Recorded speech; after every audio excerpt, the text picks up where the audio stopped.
గడ్డిపోచల్లాగా పదవుల త్యాగం చేయడమే కాదు, ప్రాణత్యాగానికి సిద్ధపడ్డ నాయకుడు కదా.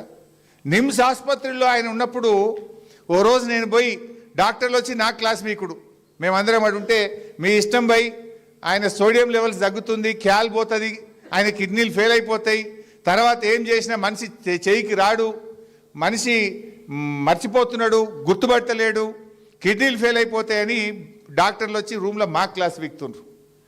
ఏం చేయాలని ఒకరోజు 9వ రోజు 10వ రోజు పోయి బతిలాడినా. నేను పోయి బతిలాడితే నాకు ధైర్యం చెప్పిండు, హరీష్ నేను తెలంగాణ వచ్చేదాకా ఏం జావరా భయ్, నేను గట్టిగానే ఉన్నా, మీరు గట్టిగా కొట్లాడు, ఊకే నా దగ్గరికి వచ్చి నన్ను అధైర్యపరచకండి అని ఉల్టా నాకు ధైర్యం చెప్పిన నాయకుడు కేసీఆర్. అది 9వ రోజు దీక్షలో అంత గట్టిగా మాట్లాడిన వ్యక్తి. నిమ్స్ డాక్టర్లు పోయి 10వ రోజు సార్ మీ పరిస్థితి చేయి, అప్పుడు ఆ రోజు ఎగురుతున్నాడు బాడీ, బెడ్ మీద నుంచి దాదాపు 1.5 ఫీట్ ఎగురుతుంది.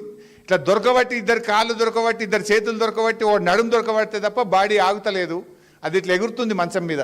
11వ రోజు పొద్దున డాక్టర్లు వచ్చి మీరు విరమించకపోతే ఏ క్షణంలో అయినా మీకు ఏమైనా జరగవచ్చు అని నిమ్స్ డాక్టర్ మేమందరం, జయశంకర్ సార్ ఉన్నాడు, విద్యాసాగర్ రావు సార్ ఉన్నాడు, మేమందరం అక్కడ ఉన్నాం, ఏమన్నా జరగవచ్చు అని డాక్టర్లు చెప్తుంటే కేసీఆర్ గారు ఒక మాట అన్నారు, ఏదన్నా కానీ నేను మాత్రం విరమించను, అయితే జైత్రయాత్ర లేదంటే నా శవయాత్ర అని చెప్పిండు.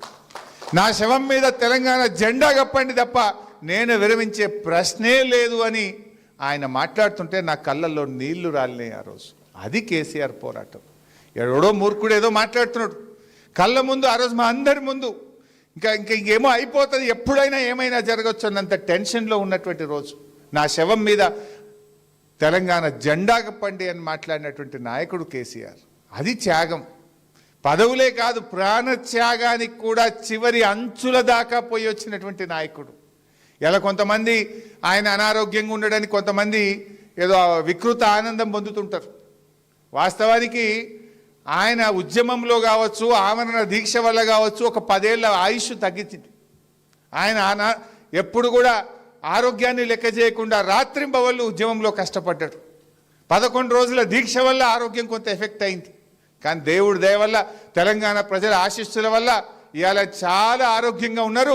ఎప్పుడు రావాలో మళ్ళీ అప్పుడు వస్తాడు, తెలంగాణ ప్రజల పక్షాన నిలబడతాడు, మళ్ళీ మన రాష్ట్రానికి ఖచ్చితంగా కేసీఆర్ గారే ముఖ్యమంత్రి అవుతారు. ఇలా ప్రజలు కోరుకుంటున్నారు, ప్రజలు కేసీఆర్ వైపు చూస్తున్నటువంటి పరిస్థితి ఉంది. ఎందుకంటే అర్థమైంది, పాలే